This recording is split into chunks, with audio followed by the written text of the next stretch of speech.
এই দোয়াটি পড়তে পড়তেই হতে পারে সুসংবাদ পাবেন।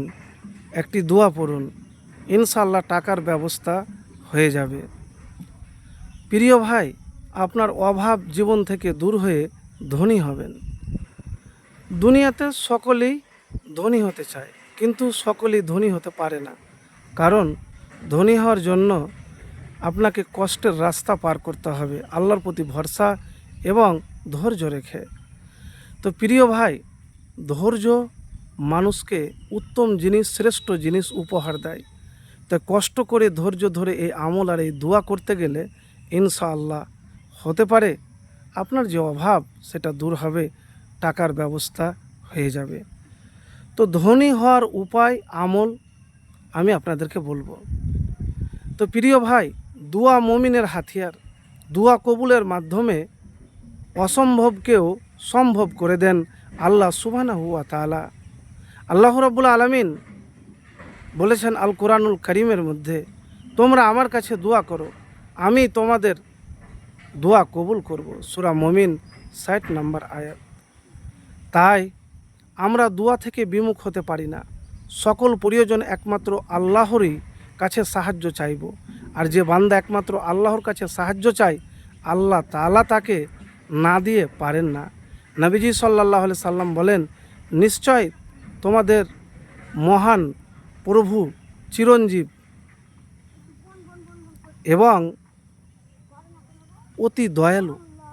যখন তার কোনো বান্দা তার প্রতি হাত উঠায়, তখন তিনি খালি হাত ফেরত দিতে লজ্জাবোধ করেন। তো সুনানে আবু দাউদ হাদিস নাম্বার 1320। তো প্রিয় ভাই, ধরেন আপনার টাকার খুব প্রয়োজন, তো আপনি কি করবেন? উজু করবেন, আর উজু করার পরে আপনি 2 রাকাত হাজতের নামাজ পড়বেন, দিয়ে হাত দুটিকে উঠিয়ে দিবেন। এটি দিনে করতে পারেন, কিন্তু রাতের তৃতীয় অংশে করতে গেলে বেশি ভালো।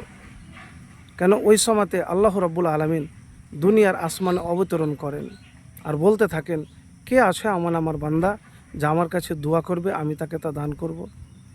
তো রাতের তৃতীয় অংশে বা যখন প্রয়োজন হবে, কিন্তু সবচাইতে ভালো হলো যে রাতের আপনি তৃতীয় অংশে আল্লাহর কাছে হাত উঠিয়ে দোয়া করবেন। ইনশাআল্লাহ আপনার দোয়া যদি কবুল হয়, টাকার ব্যবস্থা হয়ে যাবে। তো প্রিয় ভাই, এভাবে একবার আমল করে দেখুন। দেখেন, আমি আমার প্রত্যেকটা ভিডিওতে সঠিক বলার চেষ্টা করি। একার বলে দেবো যে আপনার দোয়া টাকা পেয়ে নেবেন, কিন্তু আমল করলেন পেলেন না।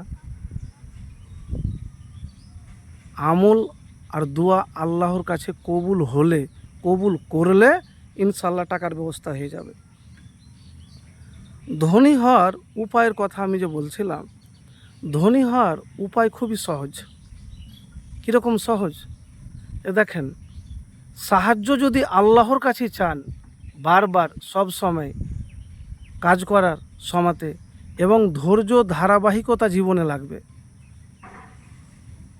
ধৈর্য এবং ধারাবাহিকতা লাগবে। ব্যর্থ হতে পারছেন না, আপনি আবার দোয়া করেন, দোয়া করা বাদ দিবেন না। ধৈর্য ধারাবাহিকতার সাথে আপনি কাজ করবেন। তো প্রিয় ভাই, একবার তো করেই দেখুন আমল, ইনশাআল্লাহ ফলাফল পাবেন। আর একটি দোয়া পাঠ করবেন কাজ করার সময়তে, আল্লাহুম্মা ইন্নী আউযু বিকা মিনাল ফাকরি। ব্যাস এতটুকু। তো প্রিয় ভাই, টাকারও ব্যবস্থা হয়ে যাবে ইনশাআল্লাহ, যদি দোয়া আপনার কবুল হয়, দোয়া করতে পারেন। আর ধনীও দুনিয়াতে হয়ে যাবেন ইনশাআল্লাহ। এইভাবে আমল আর এইভাবে দোয়া আর ধৈর্য আর ধারাবাহিকতার সাথে জীবনে কাজ করলে।